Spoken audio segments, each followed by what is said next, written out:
sou o pastor Júlio César, lição de número 6, Davi, um pecador arrependido. Estamos comentando as revistas Editora Betel Dominical, estamos, né, na revista Viver Mais, adolescentes 15 a 17 anos. Se você é professor e compartilha com a sua classe, o link desse slide está aqui embaixo, você baixa, tá ok? E você pode usar como seu plano de aula. Você também pode usar na sua sala de aula, se você tiver computador e o vídeo, você pode estar então projetando. Então ele está pronto para você usar, tá bom? Não é cópia da revista, foi produzido pelo nosso irmão Evandro Vieira de Andrade, é trabalhador lá na nossa igreja, na nossa congregação, professor de EBD, dedicado, homem de Deus, para quem eu mando um abraço e agradeço profundamente por ele ter produzido esse slide, para que eu possa ter montado esse vídeo que você está assistindo agora, que você baixa gratuitamente aqui no canal Boa Semente. Então não se esqueça, se inscreva no nosso canal, deixa o like, dá o glória aí e compartilhe o máximo possível que você puder. E se você não fez ainda o nosso curso, vem estudar conosco. Centro de Capacitação de Obreiros e Líderes, você vai ter o curso aqui com a gente, vai aprender como dar aula na Escola Bíblica Dominical, dentre outras coisas, completamente online, com certificado ao final do curso. Tá esperando o quê? Vem estudar com a gente. Tá bom? Agora que você já pegou sua revista, vamos à nossa lição de hoje. Nosso versículo-chave é Salmo 51, versículo 17. A um coração quebrantado e contrito, não desprezarás, ó Deus. Os objetivos dessa lição são saber, ou é né? Saber que Deus perdoa os pecados, mas não anula as suas consequências. Isso aqui é a chave dessa lição, é você entender, compreender, explicar para o seu aluno que Deus perdoa qualquer pecado, todo pecado. Não existe pecado que Deus não possa perdoar, exceto contra o Espírito Santo, que é um tema muito difícil de se desenvolver. Mas, a princípio, Deus perdoa todos os pecados, a qualquer momento que você pecar. Mas as consequências permanecem. Então, esse que é o grande problema. O problema não necessariamente não pecar, mas entender que quando nós pecamos, nós trazemos sobre nós consequências, e as consequências dos nossos erros, eles permanecem. Deus não anula as consequências só porque nós nos arrependemos. Daí a necessidade de nós estarmos sempre vigilantes, afastados do pecado, pois o pecado nos afasta de Deus. Amém? Vamos lá. Tem uma atividade de grupo bem conhecida, que é a do ponto branco. Não sei se você já ouviu, a do ponto branco é muito fácil, é você colocar um papel, um ponto, no centro de uma folha e em seguida mostra as duas folhas aos alunos, ou seja, uma com um ponto branco, né, e a uma sem nada, completamente clara. E aí você pede que eles digam a diferença. E aí com certeza eles vão, né, notar a diferença do ponto escuro. E aí você pergunta para eles por que esse ponto, né, chamou atenção e qual é a posição que eles têm sobre isso, né? E aí você faça as observações que você julgar necessário e como é que você pode trabalhar isso na sua sala de aula. A gente sempre chama atenção nos detalhes. Posso dar um enfoque diferente para esse tema, né, dizendo que vai nos detalhes, né? E Davi, a personagem de hoje, ele pecou por causa dos detalhes. Detalhe que chama toda a atenção aqui é o ponto branco, o ponto preto, né, numa folha branca, destaca logo. Na nossa vida nós temos que ter cuidado com os detalhes. Gostou? Vamos lá. Muito bem. Bom, introdução. A Bíblia registra histórias de homens e mulheres que inspiram nossa vida, nossa vida de fé, não é mesmo? Bom, essas pessoas foram muito usadas pelo Senhor, o que não significa que foram perfeitas ou infalíveis. Isso aqui é fantástico, viu? Os heróis da fé cometeram erros, e a Bíblia registra algum deles, assim como podemos evitá-los. Mesmo sendo um homem segundo o coração de Deus, Davi cometeu pecados terríveis, porque não vigiou seus passos.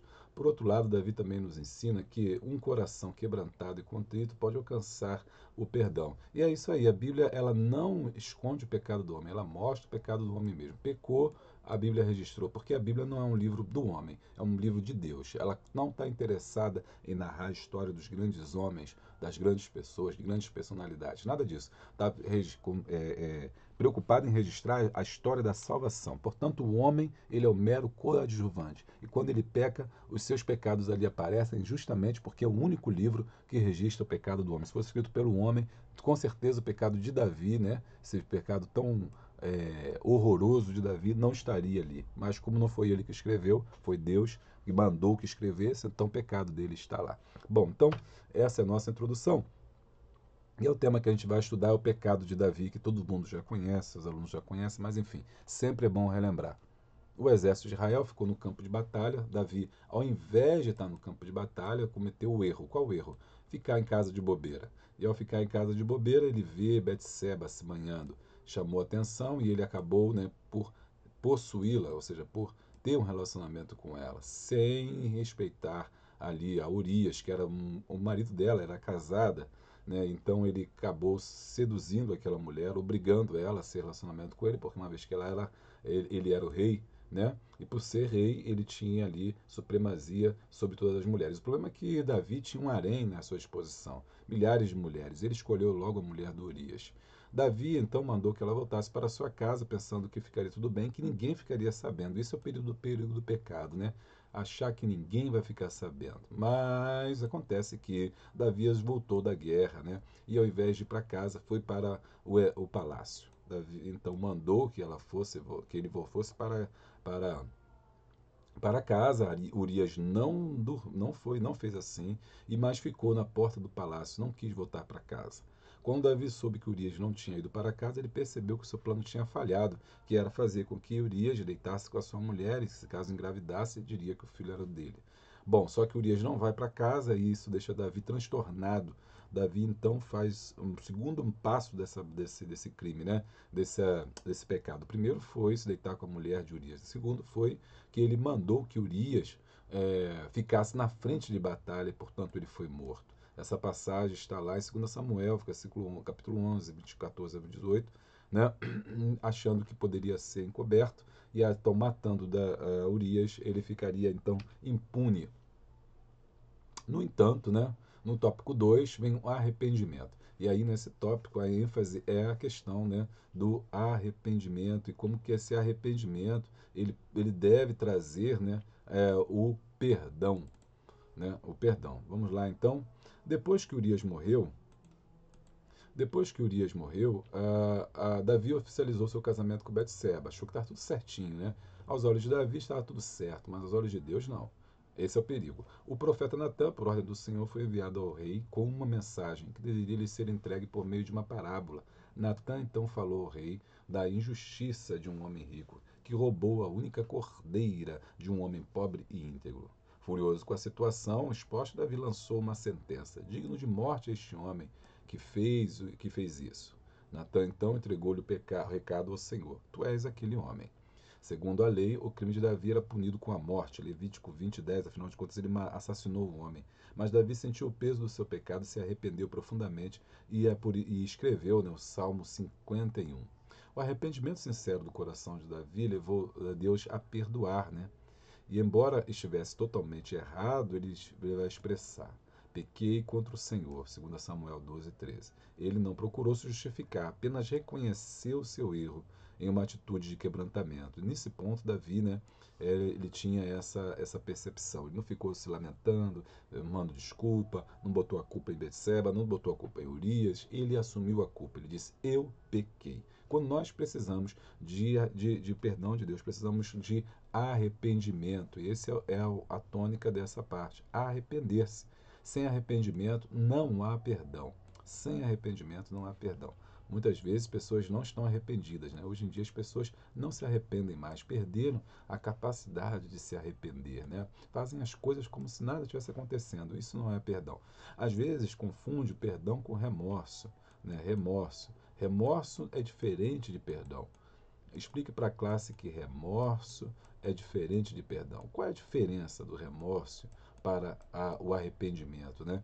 É que no remorso você se arrepende das consequências que vai receber e não de ter feito o ato. Por exemplo, alguém vai e comete um crime e é preso. E a pessoa se arrepende não de ter feito o crime, mas porque está preso. Então ele não faria, não porque aquela pessoa não mereceu morrer, ele não deveria ter matado aquela pessoa, mas porque ele está preso. Então, se ele não tivesse preso, ele estaria tudo certo. Então, isso não é arrependimento, isso é remorso. Né? O arrependimento não. Arrependimento é tentativa de mudança, mudança de coração, é conversão, é mudar 360 graus, é deixar aquilo de errado, é dizer e confessar que se arrependeu. E é isso que o salmista que ele faz, né, no Salmo de número 51, quando ele diz, né, tem misericórdia de mim, ó Deus, tem misericórdia de mim, porque eis que pecado fui formado, em pecado fui concebido, enfim, e eu sou um pecador. Então Deus o arrepende. Por isso, no tópico 2 diz, o arrependimento gera o perdão. Tópico 3, né, as consequências do pecado. E aí veio o que eu disse para vocês no começo, né? O Senhor avisou Davi que o filho do relacionamento ilícito com Betseba morreria. Aí, ó, as consequências. Ao ouvir essas palavras, Davi tirou as vestes real, orou, jejuou e se humilhou perante o Senhor durante 7 dias. Mesmo assim, a criança, que já estava doente, piorou e morreu. O sofrimento fez Davi entender que Deus não tem pacto com o pecado, por isso, todo pecado tem suas consequências. Mais tarde, já casado, Davi e Betseba tiveram outro filho, Salomão, né, que foi amado pelo Senhor. A perda do filho com Betseba não foi a única consequência do pecado de Davi. Sua vida foi marcada por vergonha, por escândalos até o final dos seus dias, como o Senhor lhe havia advertido. Não se apartará, o Senhor diz a ele, né? Em 2 Samuel 12:10, não se apartará a espada jamais da tua casa, porquanto me desprezaste e tomaste a mulher de Urias, o Eteu, para que seja por mulher. 2 Samuel 12:10. Por ter destruído uma família, Davi teve vários problemas relacionados à sua própria família. Seus filhos se dividiram, um dos filhos tentou matá-lo, tomar o seu reino, e a partir da morte dele, a partir da morte de Salomão, né, o reino foi dividido e a nação inteira sofreu por causa dos pecados de Davi. Deus perdoa o pecado, mas as consequências permanecem, e daí a nossa vigilância, né, que temos que ter 24 horas por conta disso. Conclusão: a Bíblia nos alerta aos que estão de pé que tenham cuidado para não cair. O erro de Davi foi ficar em casa, descansando no tempo de guerra. Ele retirou a armadura em dias de batalha, colocando-se vulnerável ao inimigo. Ainda que o Senhor perdoe os pecados, o ideal é não nos deixarmos enveredar por eles, porque suas consequências são inevitáveis. Amém? Essa é a nossa aula de hoje. Espero que você tenha gostado aí. Não se esquece, se inscreva no nosso canal, deixa o seu like e dá o glória. Tem aqui o nosso Instagram, Boa Semente, lá tem muita dica, muito material para você. E tem também, se você gosta de pregações, das minhas mensagens, daquilo que eu tenho pregado, me siga aí no meu canal, no Telegram, onde tem mensagens exclusivas para você todos os dias, uma devocional nova. E tem o link para você não esquecer, falando de novo, o curso de professor de Escola Bíblica Dominical, totalmente online pela Hotmart. Até a próxima e paz.